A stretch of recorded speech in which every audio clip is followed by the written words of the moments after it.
हार्दिक अभिनंदन करता हूं दोस्तों आपके अपने YouTube चैनल हिंदी साहित्य में। दोस्तों पिछले वीडियो में हम लोगों ने शब्द विचार पर जो चर्चा किया था और उसके बारे में जाना था कि रूपांतर के आधार पर कितने टाइप्स होते हैं, विकारी और अविकारी के बारे में।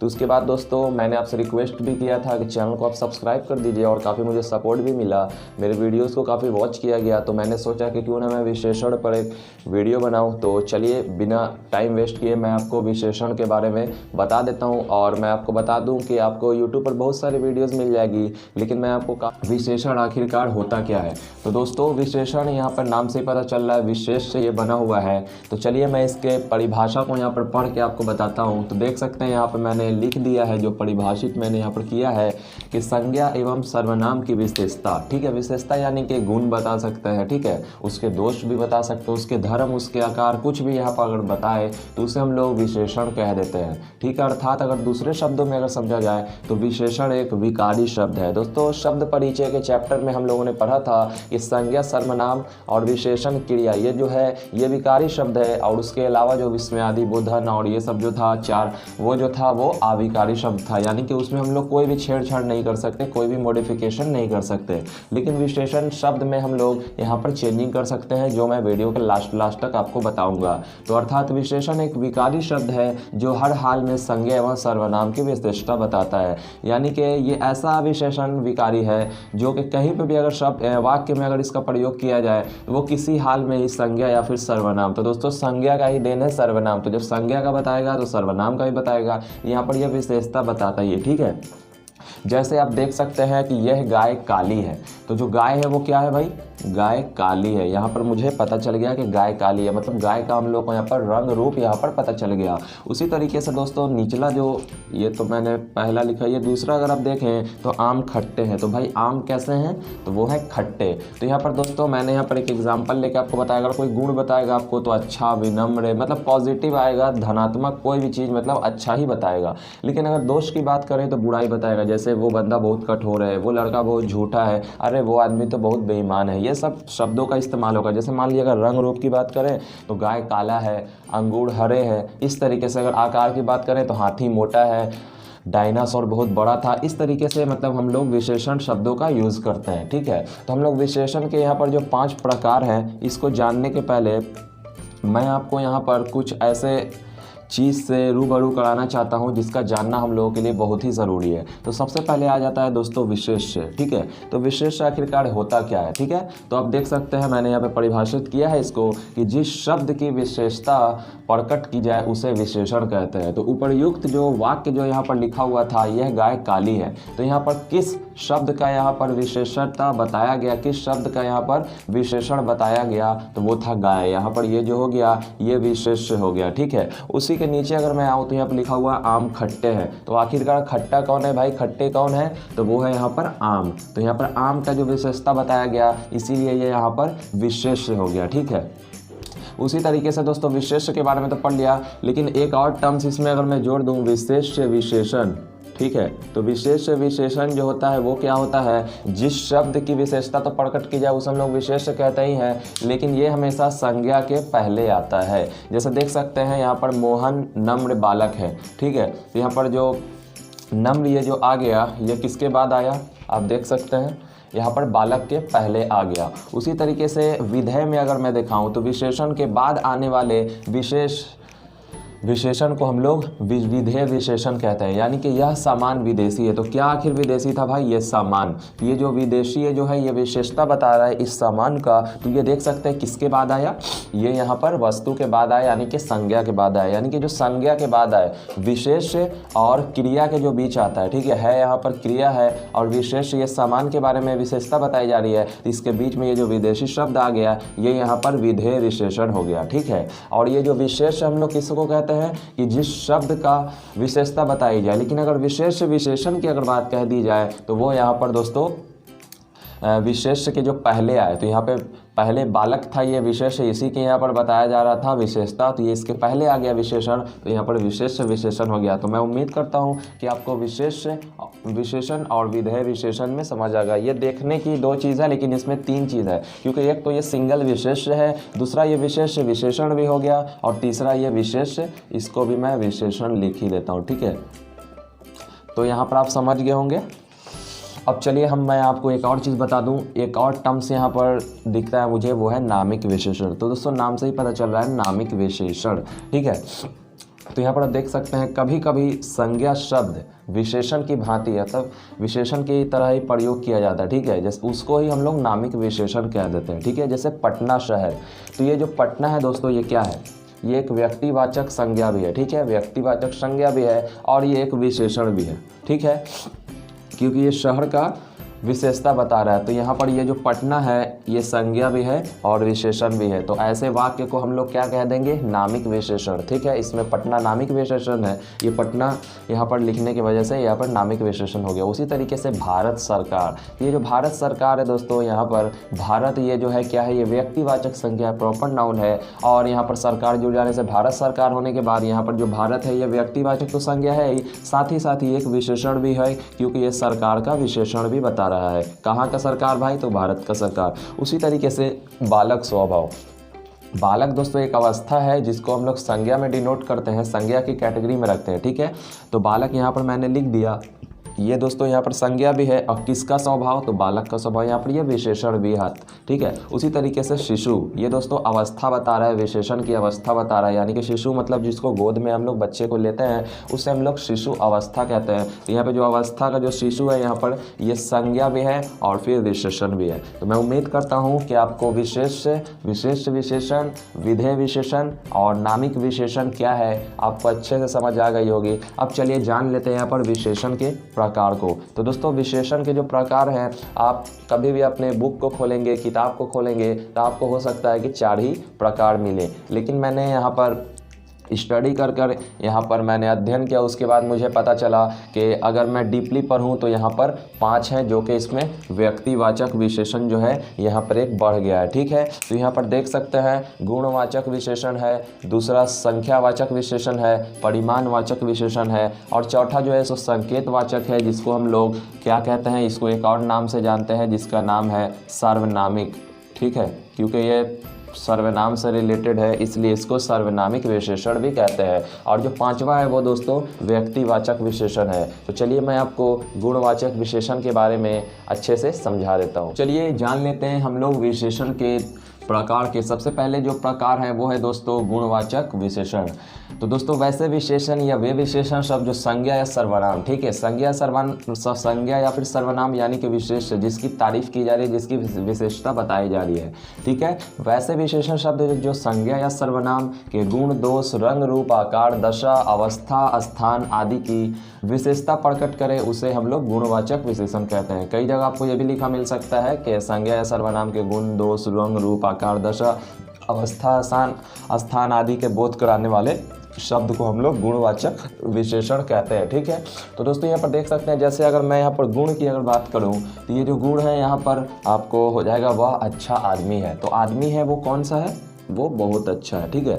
तो यहाँ पर जो अच्छा ये जो है यहाँ पर गुणवाचक विशेषण है, क्योंकि यहाँ पर गुण बता रहा है इसलिए गुणवाचक। उसी तरीके से बादल सफ़ेद है, तो बादल कैसा है, सफ़ेद है, ठीक है। तो आप देख सकते हैं कि यहाँ पर दोनों जो गुण था और दोष भी बता सकता है, अवस्था भी बता सकता है। उसी तरीके से चलिए अब आकार की बात करता हूँ, तो घर बहुत बड़ा है।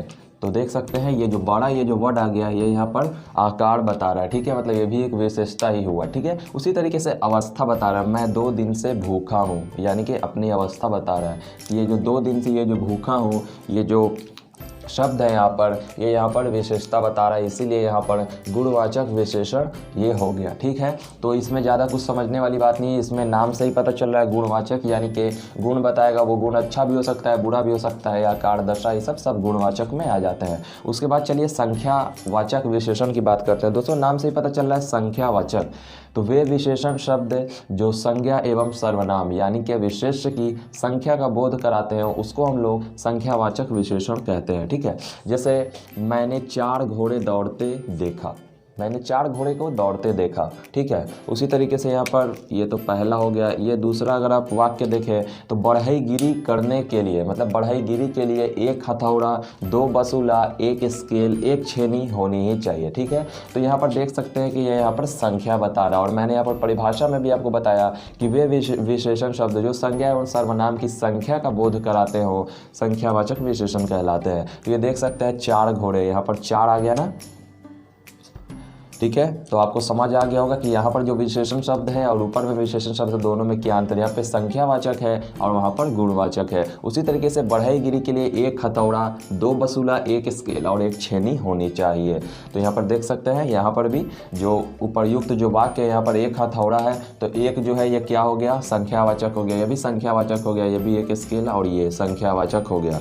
लेकिन दोस्तों अगर आप सोचिए कि यहाँ पर भी 2 तरह के जो वाक्य बनते हैं संख्यावाचक में, एक तो होता है दोस्तों निश्चित, एक होता है अनिश्चित। तो यहाँ पर कौन अनिश्चित है कौन निश्चित है वो मुझे बताएं। और मैं आपको बता दूं कि जो संख्यावाचक विशेषण है वो निश्चित और अनिश्चित दोनों प्रकार के होते हैं। तो यहाँ पर मैंने वाक्य लिख दिया है, जैसे मेरी कक्षा में 40 छात्र हैं, तो ये हो गया दोस्तों निश्चित। इसको मैं यहाँ पर निश्चित कहूँगा क्योंकि ये 40 एग्जैक्ट बता रहा है। उसी तरीके से कक्षा में बहुत कम छात्र उपस्थित थे, ये जो कम है ये कितने कम थे, 10 कम थे, 5 कम थे, मुझे नहीं पता, इसीलिए अनडिफाइन हो गया, अनिश्चित हो गया। ठीक है, उसी तरीके से 2 बाहर घूम रहे थे, ये 2 आया यानी कि 2 ही बाहर घूम रहे थे ना, ये इसलिए ये निश्चित हो गया। और यहाँ पर ये कुछ रोटी खा खड़ी मेरी भूख मिट गई, तो भाई कितनी रोटी मुझे नहीं पता, इसीलिए ये भी अनिश्चित है। ठीक है, अब बाकी यहाँ पर आपको निश्चित के भी प्रकार मिलेंगे 5 तरह के, जिसको जानना आपके लिए उतना कुछ ज़रूरी नहीं है। जैसे कि गणनावाचक विशेषण, जैसे कि 1, 2, 3 वाले को हम लोग गणनावाचक विशेषण कह देते हैं। और उसी तरीके से कर्मवाचक मतलब पहला, दूसरा, तीसरा, आवृत्ति यानी कि दुगुना, तिगुना, चौगुना, और समुदाय यानी कि दोनों, तीनों, चारों, और प्रत्येक बोधक विशेषण यानी कि प्रत्येक, हर एक, 2, सवा, ढाई, इन सबों को हम लोग यहाँ पर अनिश्चित वाचक संख्या में यहाँ पर 5 तरह के जो प्रकार हो जाते हैं वो कहते हैं। लेकिन इसको जानना हम लोगों के लिए कोई भी ज़रूरी बात नहीं है। तो चलिए अब हम लोग जान लेते हैं इसके तीसरे और चौथे, 5वें भी टाइप्स। चलिए अब जान लेते हैं यहाँ पर परिमाणवाचक विशेषण के बारे में और व्यक्तिवाचक विशेषण के बारे में। तो दोस्तों चलिए मैं आपको बताता हूँ कि जिन विशेषण शब्दों से किसी वस्तु के माप तौल संबंधी विशेषता का पता चले, ठीक है, या माप तौल संबंधी का बोध कराता, उसको हम लोग परिमाणवाचक विशेषण कहते हैं। जैसे कि शेर भर दूध। तो दोस्तों शेर का मतलब क्या होता है मैं आपको बता दूँ। ये जो शेर है, शेर दोस्तों पहले के ज़माने में एक यूनिट था जो कि 1 किलो से थोड़ा उसका शायद वजन कम हुआ करता था। ठीक है, तो शेर भर दूध यहाँ पर मुझे पता चल गया। ठीक है, उसी तरीके से अगर मैं किसी को आदेश देता हूँ कि और घी लाओ, ठीक है, उसी तरीके से बहुत चीनी, 5 किलो चावल, सारा धन मेरा है, चोर 2 ही है। तो दोस्तों यहाँ पर आप देख रहे हैं कि यहाँ पर बहुत सारे परिमाणवाचक विशेषण हैं, लेकिन कुछ यहाँ पर निश्चित है और अनिश्चित है। ठीक है, इसी आधार पर परिमाणवाचक विशेषण को यहाँ पर 2 भागों में वर्गीकृत किया गया है, पहला निश्चित और दूसरा अनिश्चित। तो चलिए मैं यहाँ पर आपको बताता हूँ कौन निश्चित है कौन अनिश्चित है। तो देख सकते हैं शेर भर दूध, तो ये तो एक निश्चित है क्योंकि मुझे यहाँ पर पता चल रहा है कि भाई ये यहाँ पर 1 सेर दूध है, यहाँ पर 1 सेर में कितना दूध होता है ये मुझे पता है, इसीलिए मैं इसको निश्चित कर देता हूँ। ठीक है, उसी तरीके से बहुत चीनी, तो कितना चीनी मुझे नहीं पता। ठीक है, ये किसी को भी नहीं पता, मुझे क्या, तो ये हो गया अनिश्चित। ठीक है, उसी तरीके से सारा धन मेरा है, कितना धन मेरा है मुझे नहीं पता, बस सामने रखा हुआ है, सामने वाले को पता नहीं है कितना है। ठीक है, तो यहाँ पर भी ये दोस्तों अनिश्चित ही होगा। उसी तरीके से आगे बात करूँ, और घी लाओ, कितना घी लाओ मुझे नहीं पता, किसी को भी नहीं पता, देने वाले को भी नहीं पता कि भाई ये कितना मांग रहा है, और घी लाओ। ठीक है, उसी तरह से 5 किलो चावल, ये दोस्तों निश्चित है, 5 किलो कोई भी समझ जाएगा कितना है, कितना होता है इसका परिमाण। उसी तरीके से चोर 2 ही है दोस्तों, ये भी निश्चित है। आदमी कभी कभी चोर पकड़ते वक्त ये कह देता है कि इनमें से तो 2 ही चोर हो सकता है, तो यहाँ पर 2 जो आया इस वजह से यहाँ पर ये निश्चित हो गया। ठीक है, तो मैं उम्मीद करता हूँ कि आपको परिमाणवाचक विशेषण अच्छे से समझ आ गई होगी। तो चलिए अब हम लोग जान लेते हैं चौथे व्यक्तिवाचक विशेषण को। तो दोस्तों ये काफ़ी ईजी है। जैसे जिन विशेषण शब्दों की रचना व्यक्तिवाचक संज्ञा से होती है उसे हम लोग व्यक्तिवाचक विशेषण कहते हैं। तो सबसे पहले जान लीजिए कि व्यक्तिवाचक विशेषण क्या होता है, जिसपे किसी एक व्यक्ति का बोध हो, यानी कि जैसे मान लो अगर मैं कह दूं यहाँ पर पहाड़, ठीक है, अगर मैं यहाँ पे कह दूं पहाड़ और मैं यहाँ पे कह दूं हिमालय, पहाड़ तो बहुत सारा है इसलिए जातिवाचक हो गया, और ये पहाड़ हिमालय इसलिए यहाँ पर ये व्यक्तिवाचक हो गया। ठीक है दोस्तों, तो यहाँ पर आप देख सकते हैं कि जो एग्जैक्ट मैंने बताया ये व्यक्तिवाचक हो गया, और पहाड़ का जो जाति हिमालय का जो जाति है वो पहाड़ है, तो यहाँ पर ये जातिवाचक हो गया। उसी तरीके से चलिए अब यहाँ पर आप देखते चलिए कि ये जो है यहाँ पर व्यक्तिवाचक संज्ञा है इलाहाबाद और बनारस सॉरी। तो व्यक्तिवाचक को यहाँ पर लगाने के लिए लास्ट में ई की मात्रा मैंने लगा दी, ये बन गया यहाँ पर व्यक्तिवाचक विशेषण। और उसके बाद मैंने इसको वाक्य में प्रयोग किया कि इलाहाबादी अमरूद मीठे होते हैं। ये देखिए कितना सुंदर सा वाक्य बन गया व्यक्तिवाचक विशेषण से। उसी तरीके से मेरी माँ ने बनारसी साड़ी पहन रखी है, तो देख लिया आपने कि व्यक्तिवाचक जो संज्ञा था उसको हम लोग व्यक्तिवाचक विशेषण बनाएंगे, और उसके बाद किसी भी वाक्य में यहाँ पर हम लोग उसका प्रयोग करेंगे और अपने वाक्य की सुंदरता को और भी बढ़ाएंगे। तो चलिए अब हम लोग लास्ट जो यहाँ पर बच जाता है उसको भी देख लेते हैं, लास्ट प्रकार को। तो चलिए अब पांचवें प्रकार को जान लें, संकेतवाचक या फिर सार्वनामिक विशेषण को। तो दोस्तों यहाँ पर मैंने आसान शब्दों में परिभाषित इसको किया है कि संज्ञा से पहले आने वाले सर्वनाम को सार्वनामिक या संकेतवाचक विशेषण कहते हैं। देखिए इसको अगर समझा जाए तो जो शब्द सर्वनाम होते हुए भी किसी संज्ञा से पहले आकर उसकी विशेषता प्रकट करे, तो जैसे दोस्तों ये वह और यह जो है ये सार्वनामिक है, ठीक है, ये सार्वनामिक शब्द है। तो ये यहाँ पर आकर वह नौकर नहीं आया, यह घोड़ा अच्छा है, यहाँ पर इसकी विशेषता को जाहिर कर रहा है, इसलिए हम लोग कह सकते हैं कि वह और यह जो है ये यहाँ पर विशेषण, ये यहाँ पर दोस्तों क्या हो जाता है, विशेषण बता रहा है, तो इसलिए यहाँ पर हम लोग इसको संकेतवाचक या सार्वनामिक विशेषण कह देते हैं, क्योंकि ये सार्वनामिक भी है और यहाँ पर सार्वनामिक शब्द होते हुए भी ये यहाँ पर विशेषता को जाहिर कर रहा है। तो चलिए दोस्तों अब हम लोग जान लेते हैं कि जो विशेषण शब्द होते हैं उसका जो संज्ञा के भांति जो प्रयोग होता है उसके बारे में जान लेते हैं। जैसे कि यहाँ पर मैंने कुछ यहाँ पर शब्द यहाँ पर लिखे हैं और शब्दों का प्रयोग जो मैंने वाक्यों में किया है, जैसे गरीब भी जीना चाहते हैं। तो दोस्तों ये जो गरीब जो वर्ड है यहाँ पर, गरीब जो वर्ड है यहाँ पर ये क्या हो गया, एक संज्ञा भी हो गया, लेकिन ये विशेषण के तौर पर यहाँ पर इसका इस्तेमाल किया जा रहा है। उसी तरीके से बड़ों का कहना मानो, तो यहाँ पर बड़ों दोस्तों ये संज्ञा भी है और यहाँ पर विशेषण के रूप में इसका इस्तेमाल किया जा रहा है। उसी तरीके से निर्बल को मत सताओ, यहाँ पर जो शब्द है निर्बल ये यहाँ पे संज्ञा है, लेकिन ये विशेषण का जगह लेकर यहाँ पर विशेषण की भांति प्रयोग किया जा रहा है। अब चलिए चौथे मैं आपको वाक्य में दिखाऊं, सदा अच्छों के संगति में रहो, यानी कि सदा अच्छे लोगों के साथ ही रहो। तो यहाँ पर जो अच्छो जो है ये यहाँ पर क्या है, विशेषण यहाँ पर है, लेकिन ये संज्ञा के भांति प्रयोग हो रहा है, ठीक है, सदा अच्छों के संगति में रहो, ठीक है। अब मैं आपको दिखा दूं कि कुछ विशेषण जो होते हैं वो हमेशा एक समान प्रयोग होते हैं, जैसे कि मासिक पत्र, तो ये जो पत्र है पत्र के लिए भी मासिक यूज होगा, पत्रिका के लिए भी मासिक यूज हो जाएगा और पत्रिकाएं के लिए भी मासिक ही यहाँ पर यूज होगा, ठीक है। तो आप समझ गए होंगे कि कई बार ऐसा होता है कि जो विशेषण शब्द होते हैं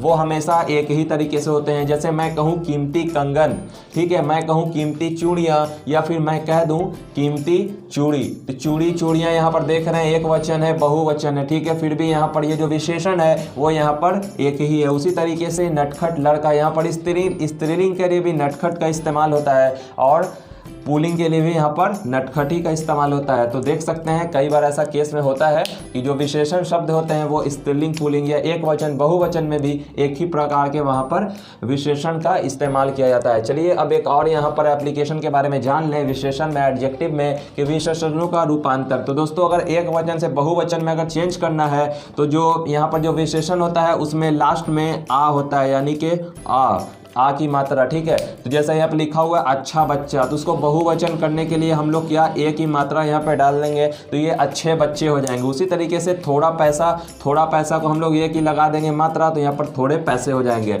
उसी तरीके से अगर पुल्लिंग को स्त्रीलिंग में करना है तो अच्छा बच्चा है तो यहाँ पर हम ई की मात्रा लगा देंगे, ठीक है। जैसे क्या यहाँ पर आ है तो हम लोग यहाँ पर क्या कर देंगे, ई की मात्रा लगा देंगे, तो ये यहाँ पर हो गया अच्छा बच्चा को अच्छी बच्ची। उसी तरीके से अच्छे बच्चे का अच्छे बच्चियाँ। तो यहाँ पर देख सकते हैं पुल्लिंग को स्त्रीलिंग में चेंज करने के लिए यहाँ पर से हमने आ को ई में चेंज कर दिया, और यहाँ पे एक वचन से बहुवचन में चेंज करने के लिए हमको आ को ए में चेंज कर दिया। लेकिन कई बार ऐसा होता है कि जो विशेषण शब्द हैं वो स्त्रीलिंग और पुल्लिंग के लिए चेंज नहीं होता। जैसा कि मैं आपको एक एग्जाम्पल दे के बता दूँ, यह है सुंदर, ये भी है सुंदर, सुंदर लड़का सुंदर लड़की, ठीक है। तो तो लड़का के लिए भी सुंदरी इस्तेमाल होता है, ठीक है, लड़की के लिए भी सुंदर ही इस्तेमाल होता है, ना कि सुंदरी इस्तेमाल होता है, सुंदर ही होता है। तो कई बार चेंज होता है, कई बार चेंज नहीं होता है। चलिए अब और एक और चीज़ के बारे में मैं आपको बता दूं जो विशेषण चैप्टर में पढ़ना हम लोगों के लिए बहुत ही ज़रूरी है।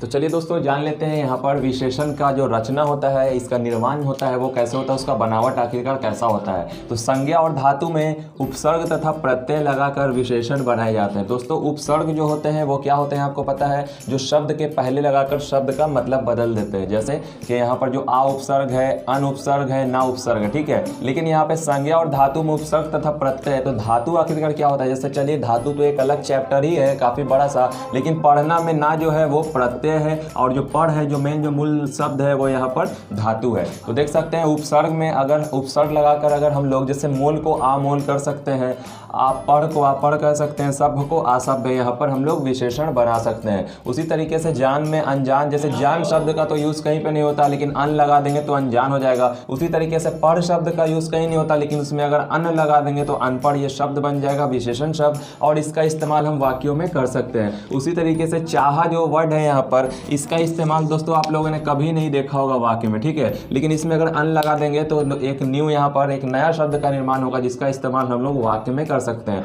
उसी तरीके से दान, नादान, दान जो होता है एक तो देने वाला दान होता है, लेकिन एक होता है नादान यानी कि अकल से नादान यहाँ पे, ठीक है। उसी तरीके से राज, आपने राजी जरूर सुना होगा वर्ड, लेकिन राज नहीं सुना होगा, लेकिन इसमें ना लगा देंगे तो ये नाराज बन जाएगा। लायक जो वर्ड है इसको भी आप लोगों ने वाक्य में नहीं देखा होगा, लेकिन इसमें ना लगा देंगे तो ये नालायक हो जाएगा, और इसको आपने जरूर देखा होगा वाक्य प्रयोग में। उसी तरीके से प्रत्यय लगाकर यानी कि शब्द के लास्ट में कुछ ना कुछ लगाकर हम लोग उसको चेंजिंग करके विशेषण बना सकते हैं। जैसे से समाज, से समाज क्या है, यहाँ पर एक संज्ञा है लेकिन इसमें इक लगा के सामाजिक। व्यवहार क्या है, एक दोस्तों भाववाचक है, ठीक है, भाववाचक संज्ञा, लेकिन इसमें इक लगाकर विशेषण बना सकते हैं। दिन है, दिन में इक लगाकर दैनिक बना सकते हैं। उसी तरीके से यहाँ पे पहाड़ जो क्या है, वो यहाँ पर पहाड़ जो है वो जातिवाचक संज्ञा है, उसमें लेकिन उसमें लास्ट में प्रत्यय लगाकर ई लगाकर यहाँ पर पहाड़ी। बरसात को यहाँ पर लगाकर ई बरसाती, और सरकार जो यहाँ पर एक क्या कह सकते हैं जातिवाचक संज्ञा, उसमें ई की मात्रा लगाकर हम लोग लास्ट में यानी कि प्रत्यय लगाकर इसको हम लोग सरकारी बना के विशेषण का रचना यानी कि निर्माण कर सकते हैं।